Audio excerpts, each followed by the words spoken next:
Mayong adlaw sa inyong tanan, welcome diri sa atong channel. Daghang salamat sa inyong pagtan-aw o pagsunod ni aning atong video dinhi sa atong gamay nga channel. Ang ato ang nagpadala og mensahe karon gikan kini sa Negros, usapon ni Kabisaya. Shout out po sa mga taga Negros, magamping mo diha kanunay. Ug tawgon nato ni siya sa ngalan nga Linlin.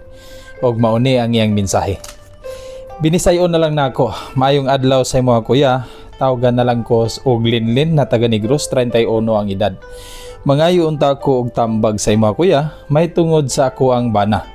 Sa kadugayon sa hamong panimuyo o relasyon, nakita nako ang iyang sobra ka-agresibo karon sa kuha pag-abot sa labing-labing sa kama.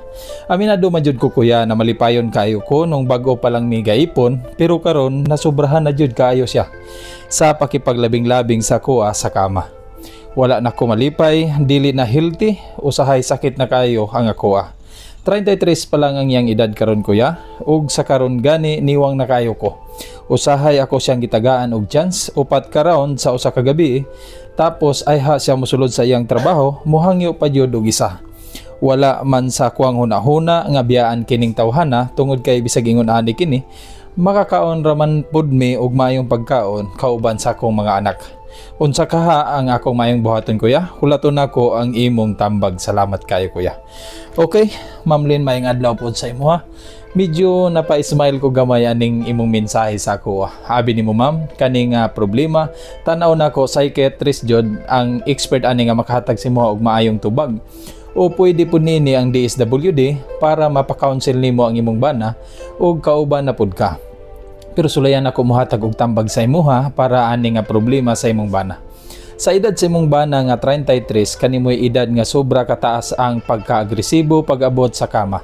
Sa usa ka tawo, samot ng lalaki, pero sa akong pagkahibalo parehas naman kini sa babae. Kani ang time nga taas kay glibog ang babae og lalaki pag-abot sa kwarto. Pero base diri sa mensahe nimo, kining imong bana namintin niya ang iyang kainit sugod pa atong bag-o pa mo nag-ipon isip usa ka minyo.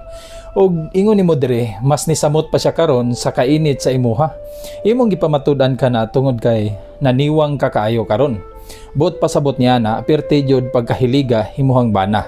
Mura siya og turbo sa isa ka makina nga imbes ni dugay na nisamot pa hinuon og kakusog. Og tanaw na ko ma'am dili hinungdan ang pagkalabing-labing sa kama maong naniwang ka. Kay kung mao na hinungdan nga naniwang ka, nako daghan kaayo siguro mga babae nga dili na mag-exercise pa. Sa tanaw nako mao nga naniwang ka tungod sa stress ma'am. Pareha sa imong giingon nga wala na ka malipay tungod kay sobra na jud kaayo. Mutuo jud ko ani ma'am tungod kay ang paglabing-labing dili lang ni sa istoryahon sa kalami niini. Kung gibuhat ninyo kini nga dili kontra sa inyong kaugalingon, dapat niini makatanggal kini og stress.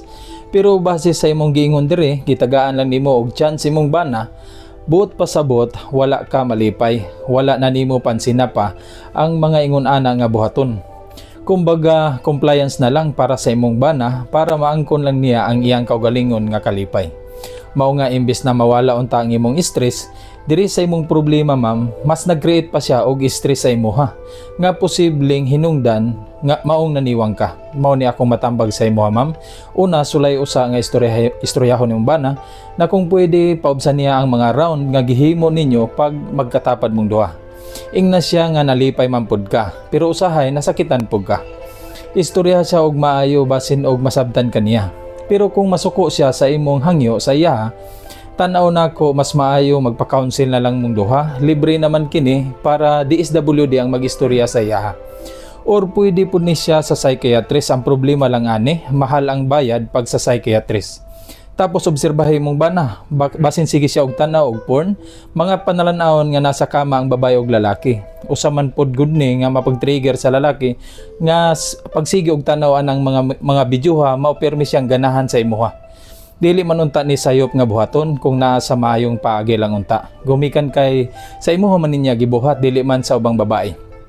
Pero ang concern man gud nimo diri, sobra-sobra man gud ang pagbuhaton niya sa imuha. Ug tanawa po siya basig nasa giinom nga tambal na pangpagana.